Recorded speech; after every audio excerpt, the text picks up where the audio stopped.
প্রবাসী ফুটবলার ছাড়াই মালদ্বীপে চার জাতি টুর্নামেন্ট খেলতে যাচ্ছে বাংলাদেশ। দেখুন, আসন্ন ডায়মন্ড জুবিলি ফুটবল টুর্নামেন্টকে সামনে রেখে 32 সদস্যের প্রাথমিক দল ঘোষণা করেছে বাংলাদেশ ফুটবল ফেডারেশন বাফুফে।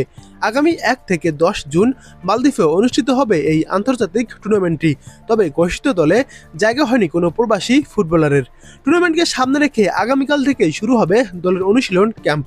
রাজধানীর একটি টিম হোটেলে রিপোর্ট করবেন ফুটবলাররা।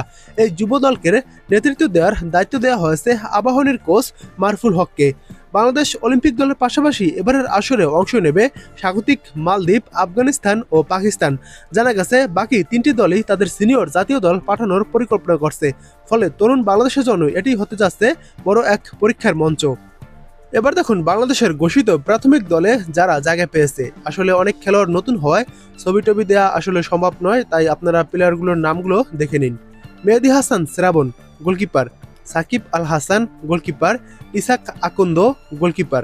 মোহাম্মদ আসিফ, গোলকিপার। তারপর রয়েছে ডিফেন্ডার শরীফ উদ্দিন নীরব, জাহিদ হাসান শান্ত, আলফাই মিয়া, মিঠু চৌধুরী, রাসেল হোসেন, রিমন হোসেন, মোহাম্মদ রাতুল, ইউসুফ আলী, ইসমাইল হোসেন, মানিক হোসেন মোল্লা, শাফিউল হোসেন, নাজমুল হুদা ফয়সাল। নাজমুল হুদা ফয়সাল হলো মিডফিল্ডার, এবং তারপর হলো Iftiyar Hossain, midfielder. Chandan Roy, midfielder. Mujibur Rahman Jony, midfielder.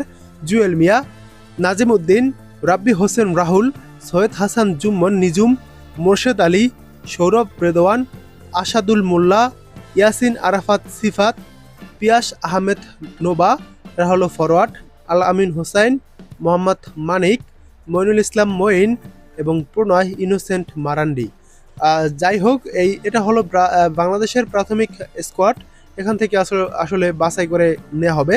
তবে এই স্কোয়াডে কোনো প্রবাসী ফুটবলারকে রাখেনি এই কোচ।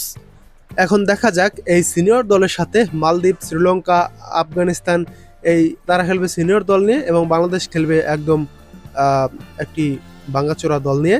কোনো প্রবাসীকেই রাখা হয়নি এই স্কোয়াডে। এখন দেখা যাক এই দল নিয়ে বাংলাদেশ কতদূর এগোতে পারে।